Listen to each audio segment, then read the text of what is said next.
Movie lovers, कैसे हैं आप सभी। Welcome back to my channel movie explanation. आज हम बात करेंगे 2025 में रिलीज हुई मूवी द बोनफेस किलर की। तो फिल्म की शुरुआत होती है एक कैंप को दिखाने से जिसका नाम मैरीगोल्ड है। यहाँ पर हम रेबेका नाम की एक लड़की को देखते हैं जो कि इसी कैंप में काम किया करती थी। तभी उसके फोन पर एक मैसेज आता है कि पास वाले कैबिन जो कि कई सालों से बंद है वहाँ पर किसी की लाश मिली है। वो इस बारे में आकर अपने दोस्त वैस को बताती है। वैस उसके साथ जाने के लिए तैयार हो जाता है और जब वहाँ पर वो दोनों पहुँचते हैं तो वहाँ किसी की लाश मौजूद नहीं होती। इससे वैस को लगता है कि रेबेका उससे मजाक कर रही थी और वो जबरदस्ती उसे उस कैबिन के अंदर ले जाने लगता है जो कई सालों से बंद था। और जैसे ही रेबेका अंदर जाती है तो शॉक्ड हो जाती है क्योंकि यहाँ पर उसके लिए एक सरप्राइज प्लान किया गया था। यहाँ पर इस कैंप के सारे मेंबर्स मौजूद थे और वो लोग रेबेका का ही इंतजार कर रहे थे क्योंकि रेबेका को इस कैंप में काम करते हुए पूरे 4 साल हो चुके थे और वो लोग इसी खुशी में पार्टी एंजॉय कर रहे थे। पार्टी एंजॉय करने के बाद जब वो लोग सोने जाते हैं तो यहाँ पर सभी लोग एक बोनफेस नामी किलर के बारे में डिस्कस कर रहे थे जो कि काफी बेरहम किलर है। वो कैंप में आता है और सभी लोगों को मार डालता है बहुत ही बेरहमी से।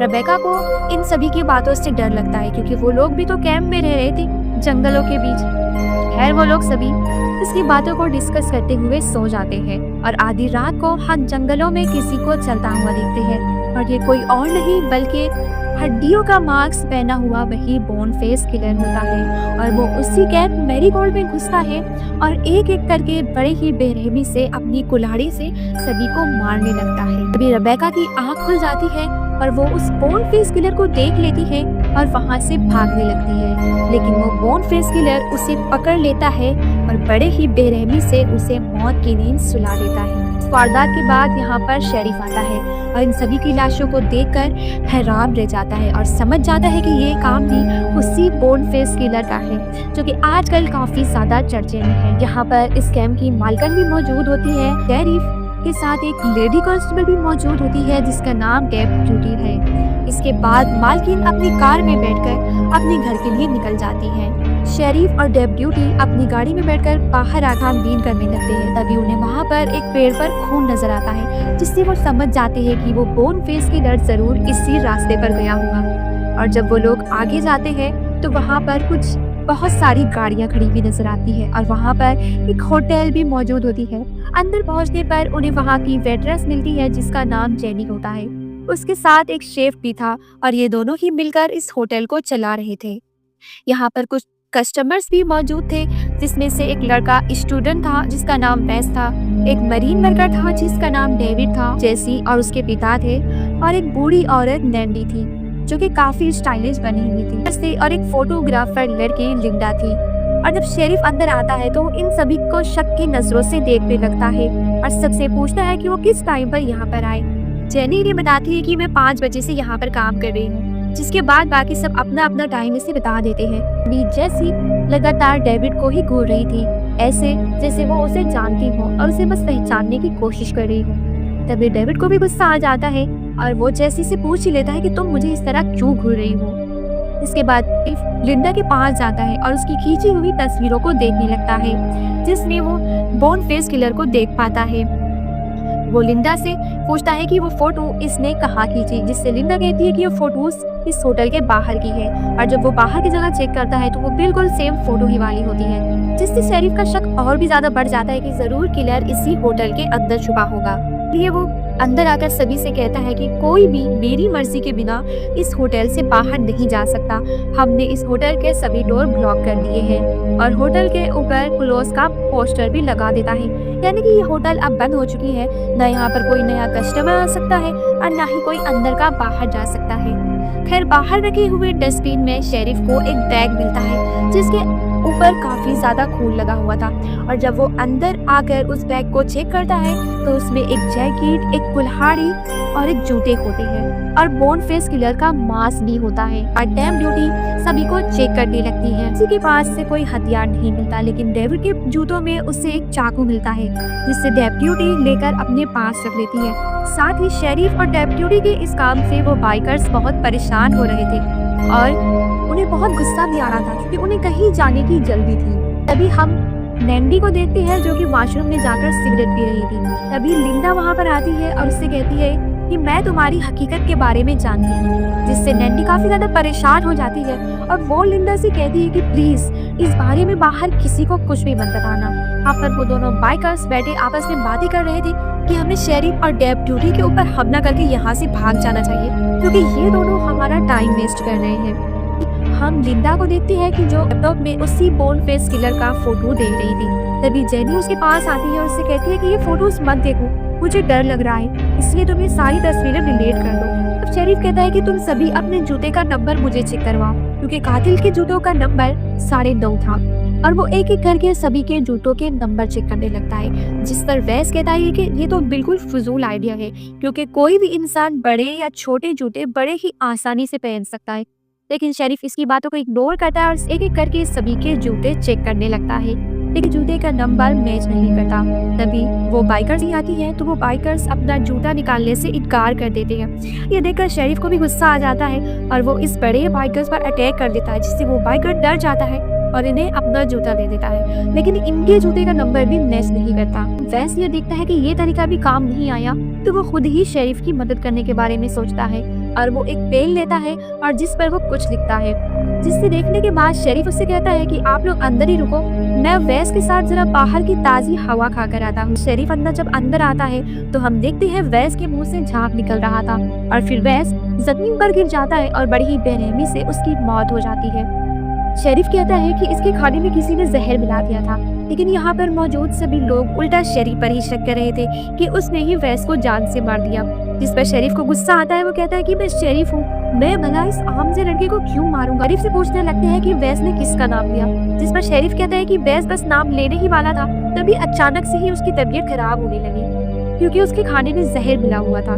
तो तभी सभी लोगों की शक जेनी पर जाता है, क्योंकि जेनी ही यहाँ पर एक अकेली वेट्रेस थी तो सबको खाना सर्व कर रही थी। ये बात सुनते ही जेनी उल्टा भड़क जाती है और सबसे कहती है कि मैं भला इसे क्यों मारूंगी, मेरी इससे क्या दुश्मनी है। तभी ये लोग वैस की लाश को बाथरूम में रख देते हैं। शेरिफ उनसे कहता है कि अब मैं कुछ सवाल पूछूंगा जिसका सबको सही सही जवाब देना होगा। सबसे पहले वो डेविड से पूछता है कि तुमने गोल्फ की जंग लड़ी थी तो तुमने उसमें कितनी जानें ली थी। कहता है कि हमें कत्ले आम का हुक्म दिया गया था, जिससे हमने कई हजारों लोगों की जान लेनी थी। और शेरिफ उससे दूसरा सवाल ये पूछता है कि तुम आर्मी से कब रिटायर हुए, जिस पर डेविड कहता है कि मैं आर्मी से रिटायर नहीं हुआ, बल्कि आर्मी वालों ने ही मुझे निकाल दिया था क्योंकि उन्हें मैं मेडिकली फिट नहीं लग रहा था। डेविड के पास आती है और उससे कहती है कि मैंने तुम्हें पहचान लिया, मैंने आज से कई साल पहले तुम्हें एक समर कैंप में देखा था। वहाँ की एक लड़की का ये दावा था कि तुमने उसके साथ जबरदस्ती करने की कोशिश की थी, जिसके कारण उन लोगों ने तुम्हें वहाँ से निकाल दिया था। ये सुनकर डेविड कहता है कि वो लड़की मुझ पर झूठा इल्जाम लगा रही थी। बल्कि शेरिफ लिंडा के पास जाता है और उससे पूछता है कि वो फोटो उसने कैसे ली थी। तब लिंडा उसे बताती है कि वे बाहर खड़ी ऐसी ही फोटोज ले रही थी, गलती से वो फोटो आ गई। शेरिफ नैंडी के पास जाता है और वो उससे पूछता है कि क्या इस दौरान वो होटल के बाहर गई थी, जिस पर जेनी कहती है कि हाँ, वो 5 मिनट के लिए बाहर सिगरेट पीने के लिए गई थी। ये सुनकर लिंडा कहती है कि हाँ, यही है किलर, इस पर पहले ही अपने 2 हस्बैंड को मारने का कोर्ट में केस चल रहा है। जिस पर नैंडी कहती है कि हाँ, मैंने 2 शादियां तो की है, लेकिन मैंने अपने हस्बैंड्स को नहीं मारा। के बाद शेरिफ उन दोनों बाइकर्स के पास जाता है और उनसे सवाल पूछने लगता है, जिस पर वो बाइकर्स गुस्सा हो जाते हैं और शेरिफ पर अटैक कर देते हैं। शेरिफ उन्हें बुरी तरह से पीटता है और तभी डेप्यूटी उन पर गन तान देती है और दोनों को फौरन बाहर कर दिया जाता है। बड़ा बाइकर्स उल्टी कर देता है, जिसके अंदर से ड्रग्स निकलता है। ये देखकर शेरिफ जबरदस्ती दूसरे बाइकर से भी उल्टी करवाता है और उसके मुंह से भी ड्रग्स निकलता है। इससे शेरिफ समझ जाता है कि ये दोनों ही ड्रग डीलर हैं और इन्हें अपनी ड्रग की डीलिंग करनी थी, इसीलिए ये लोग यहाँ से जाने की जल्दी कर रहे थे। कि वहाँ पर शेरिफ को उसके टीम के किसी मेंबर का फोन आता है और वो उसे बता देता है कि असली किलर कौन है। जिसके बाद शेरिफ कहता है कि आप लोगों को यहाँ से बाहर निकलने की जरूरत नहीं, क्योंकि हमें पता चल गया है कि असली कातिल कौन है। तभी वो शेफ से कहता है कि तुम्हें अपने आप को हमारे हवाले कर देना चाहिए, क्योंकि हमें पता चल गया है कि असली किलर तुम ही हो। जिस पर शेफ कहता है कि मैं असली कातिल नहीं हूँ, मैं तो बस डेविड को मारना चाहता था, क्योंकि इसने मेरी बेटी के साथ ही गलत करने की कोशिश की थी।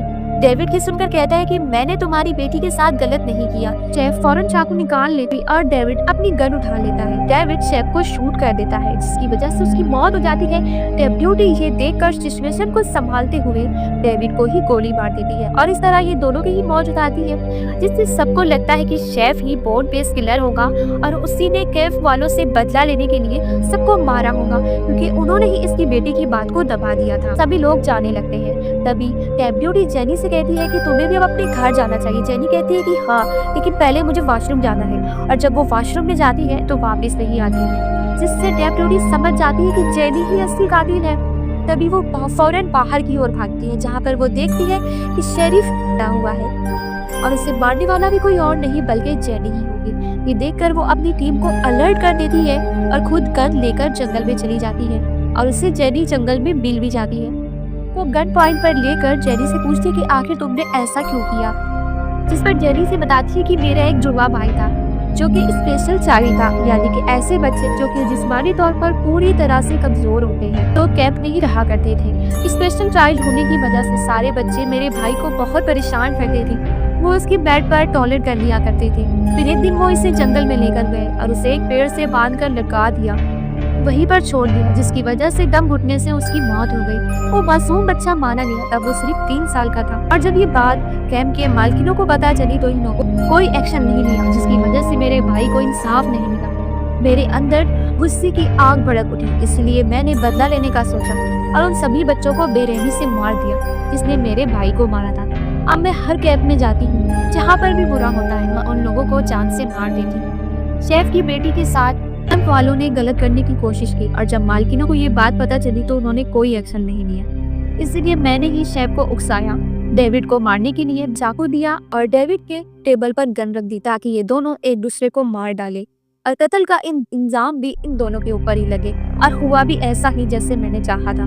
इसके बाद डेप्यूटी जेनी से कहती है कि तुम्हें अब मेरे सामने सरेंडर कर देना चाहिए, लेकिन जेनी इसकी बात नहीं मानती, उल्टा डेप्यूटी पर ही हमला कर देती है। तभी मजबूरन डेप्यूटी को जेनी को गन से शूट करके मार देना पड़ता है। इसके बाद कुछ सालों बाद का सीन दिखाया जाता है, जहाँ पर समर कैंप में आग के सामने बैठे कुछ लोग उसी बोर्न फेस किलर के बारे में डिस्कस कर रहे थे, यानी कि जेनी मर तो चुकी है लेकिन उसकी हैवानियत के किस्से अभी भी मशहूर है। इसी के साथ ये मूवी यहीं पर खत्म होती है। मूवी की स्टोरी कैसी लगी और जेनी के बारे में आप लोगों का क्या ख्याल है? क्या वो सही थी या फिर गलत? कमेंट में अपनी कीमती राय जरूर दीजिएगा।